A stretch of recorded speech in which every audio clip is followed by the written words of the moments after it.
Welcome to Healthcare Rewired, the podcast that explores actionable lessons and insights for improving healthcare through digital health's leading innovators and champions.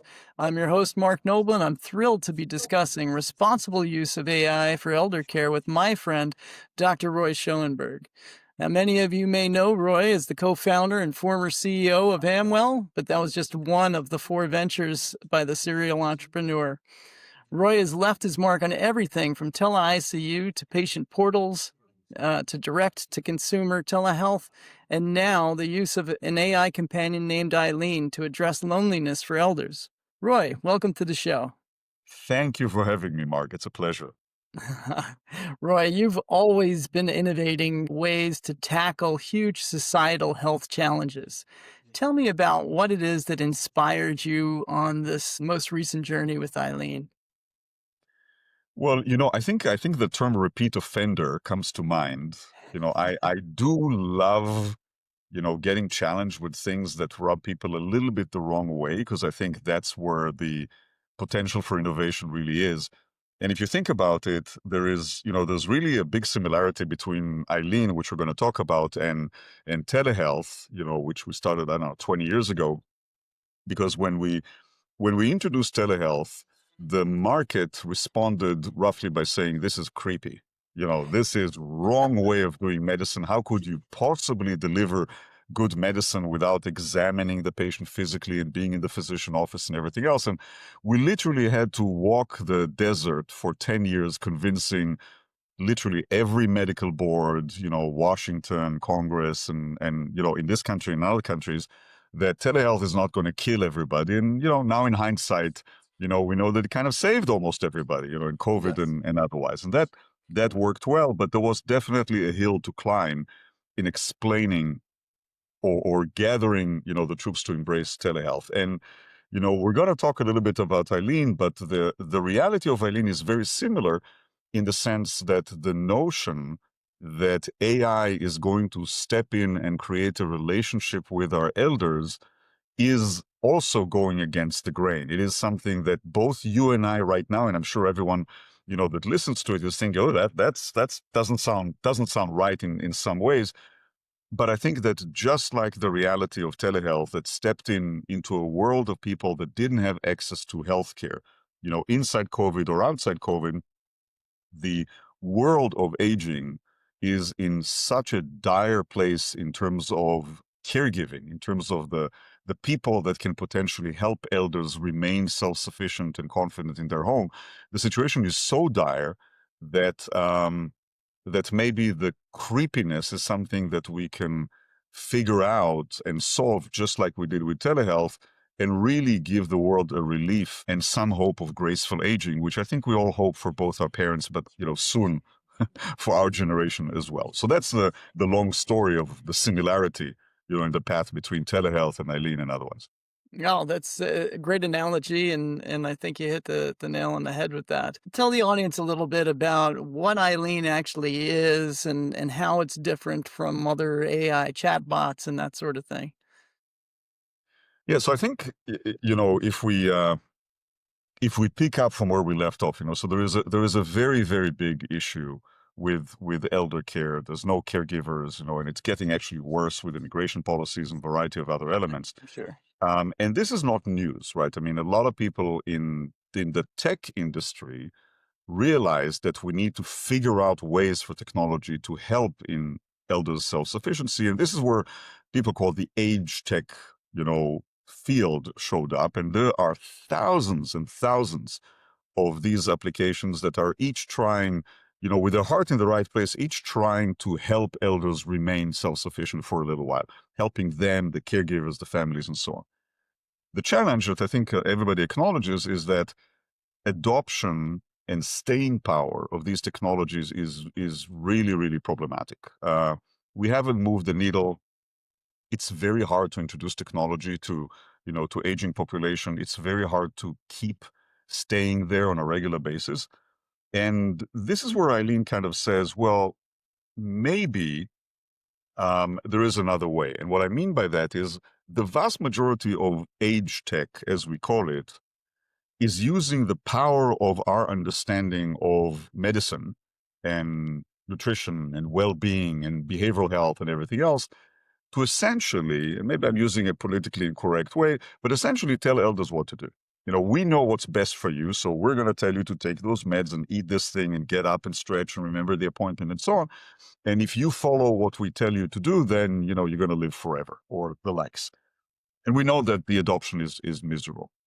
Right. So where Aileen kind of steps away from this common thread or common path, it says, why don't we take it in a different, from the other direction? And instead of telling people what to do, telling elders what to do, why don't we first focus on establishing our presence in their life, our lasting value in their eyes, to become a personal companion, an indispensable part of their daily lives. And if we're successful in doing that, then we actually have a platform on which we can channel all the right messages. And just to give you a sense of how big of a departure that is from, the typical age tech, we're actually saying that in order for healthcare to support the well-being of an elder, we need to focus on everything other than healthcare.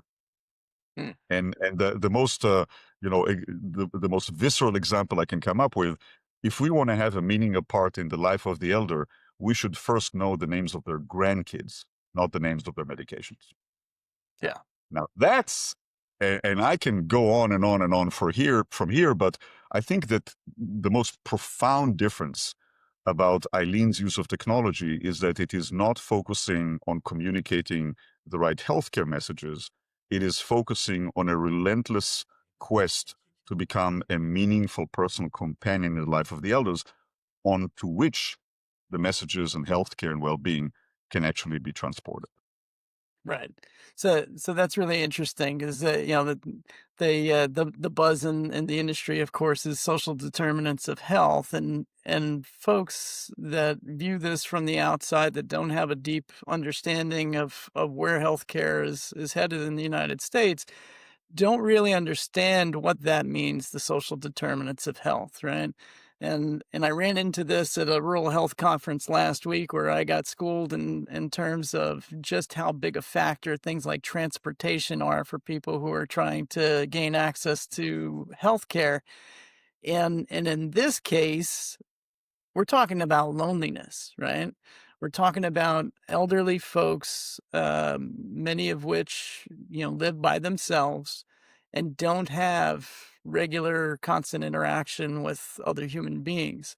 And we know that the science behind it is when you don't have that regular emotional engagement and interaction with third parties and those connections, that there are significant physical and mental health challenges that are associated with that. So I think you've gotten it on the nose with that. Yeah, I would just say, there are so many numbers flying around.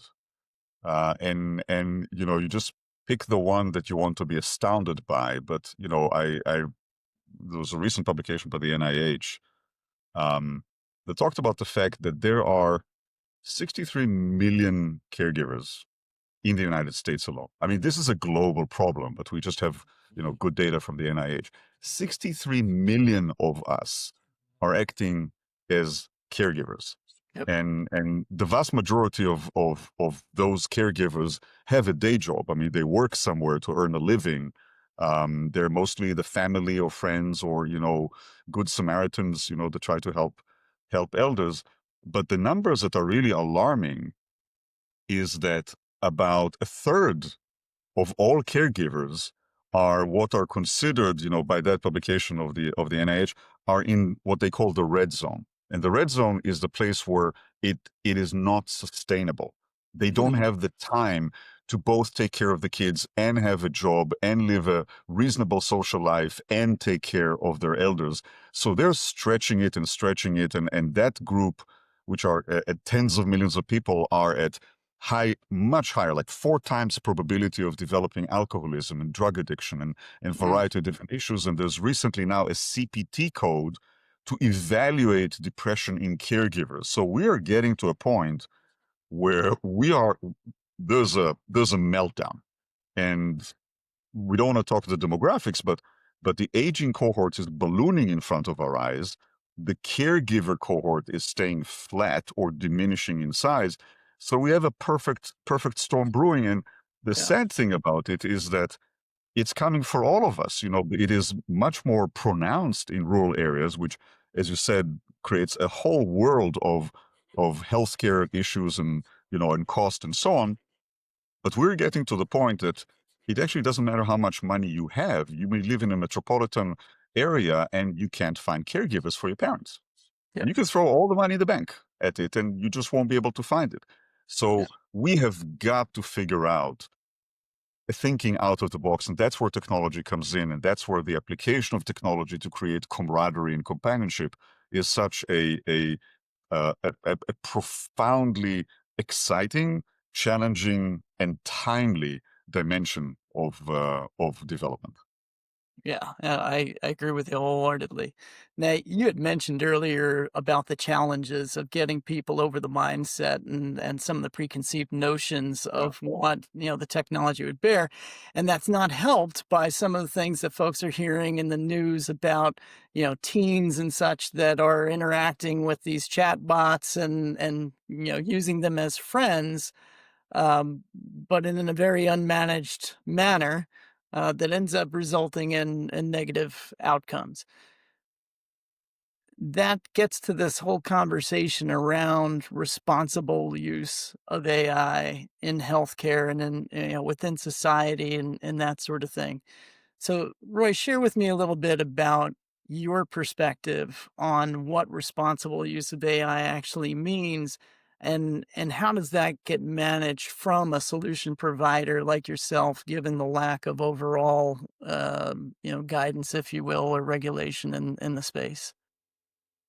Yeah, so I think there's a layer of responsibility that I don't think you need me to talk about. People understand the notion of securing the information, making sure it's not being used for extortion, manipulation, especially for elderly population that are more fragile, in that sense. And I think this is being documented and spoken about, so frequently.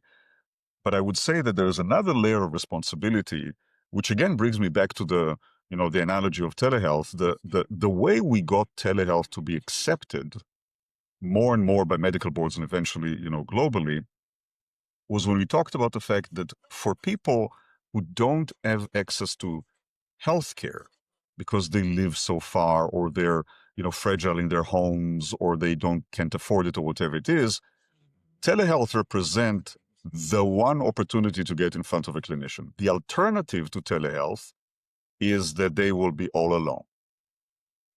So even though you could argue that a telehealth interaction with a clinician doesn't have the full-fledged benefit of an in-person encounter, because the alternative is nothing, telehealth is actually a very responsible way of helping that patient get better. So we have to take into consideration the two sides of the coin here. And specifically, when we talk about elder population, the conversation isn't using a chatbot when you are 16 years old, and a chatbot would actually, you know, persuade you to not reach out to human contact, which can result in a lot of different damage and isolation and everything else. The alternative for many of the elders is 16 hours of sitting in front of the television and talking to no one at all. And all the decline that results from that is you mentioned and is very documented. So when we think about the use of AI here, we need to we need to put the guardrails around how the information is being utilized, creating transparency for what it's doing, creating internal mechanisms of quality control and so on. But at the end of the day, the indication for its use is not because there is a level of convenience. It is because there is nothing else in our arsenal. And to me, that is the reason why we got to get behind, behind it and around the challenges and the concerns that you rightfully mentioned. Yeah, yeah, totally get it. Uh, so, so Roy, let me ask you this: given that Eileen is more of a companion, and intentionally so, than a health aide, we always think about how you get that technology in front of the target end user. And for those of us who live in the health space, we're always thinking about what's the path. Does it go through the provider organization? Is it through the payer organization? All that sort of thing. So this is a little bit different. The companion, I'm pretty sure there's not going to be a CPT code in the near future for it, or maybe not. I could be wrong. But how do you see this technology getting into the hands of these elders that really need the help?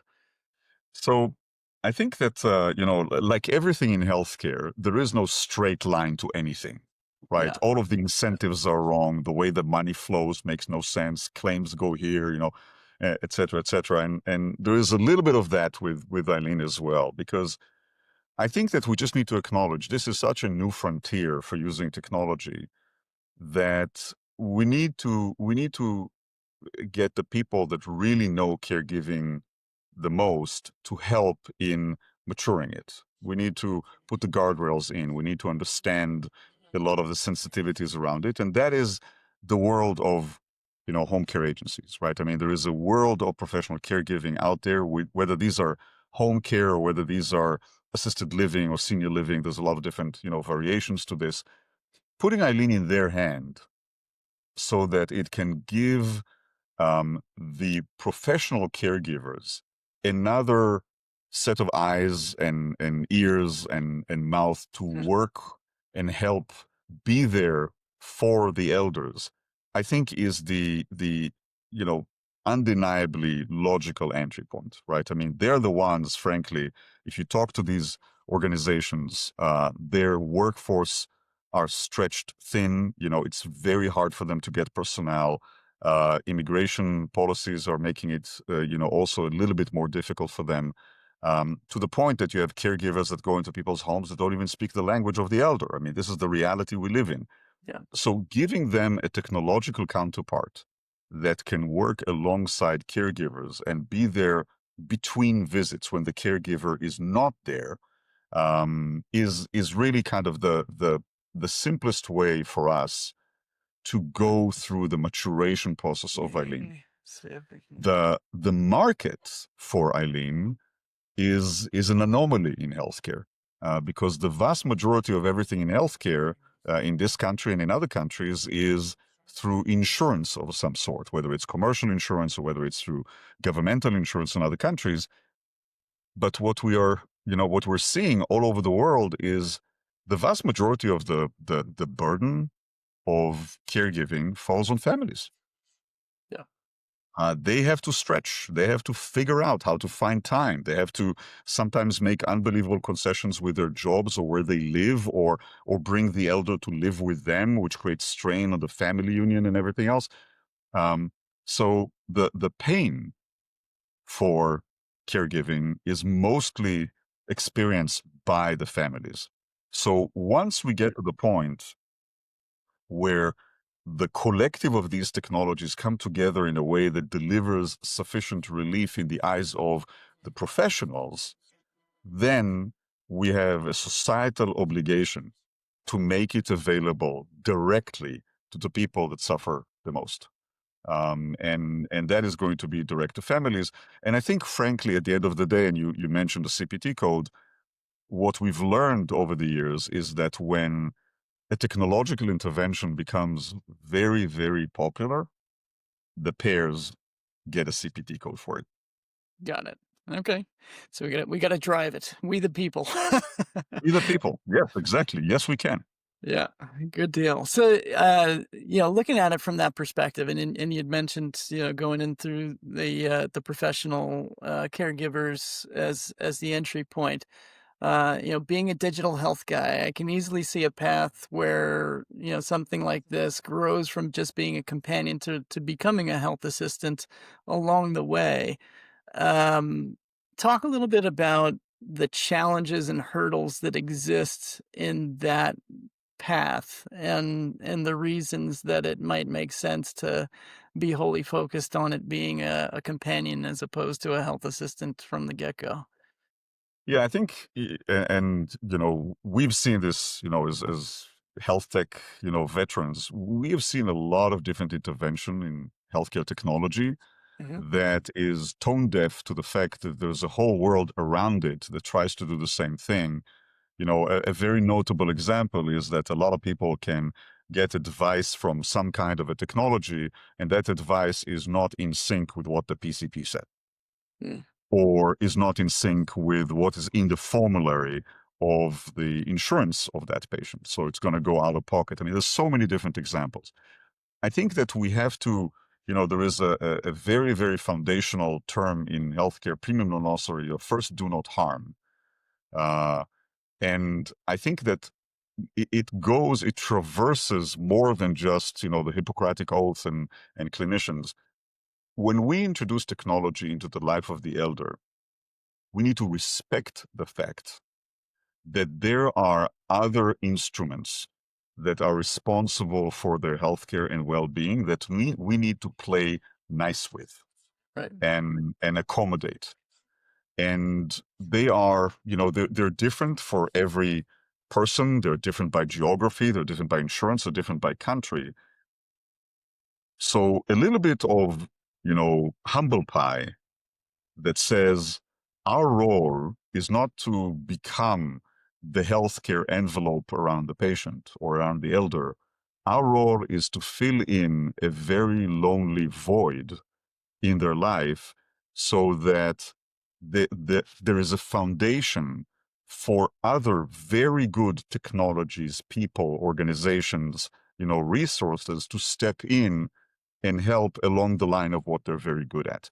I do believe that at the end of the day, if we do a good job with Aileen or the likes of Aileen, I think that other technologies that deal with care planning or medication adherence or clinical trials or various reminders or nutritional elements or behavioral elements are going to have a strong staying power in the life of the elder because Right. they now have a voice that the elder actually hears every day. Right. And so to me, the likes of Eileen are more of an infrastructure that allows the innovation of others to shine. But you got to put the infrastructure in, and it is a challenge. It's not an easy thing to achieve, but we got to get there. Yep. Understood. So, Roy, we know that there is, particularly in the rural health space, a big push for transformation, right? And right now, there's lots of different organizations at state levels and health systems and whatnot that are actively looking into different AI-based solutions and such. And as somebody who has spent a lot of time in this space at this point, what recommendations or advice would you have for somebody who's less familiar with the space that's kind of wading into it and trying to figure out what's really going to move the needle for them in the particular problems they're trying to solve?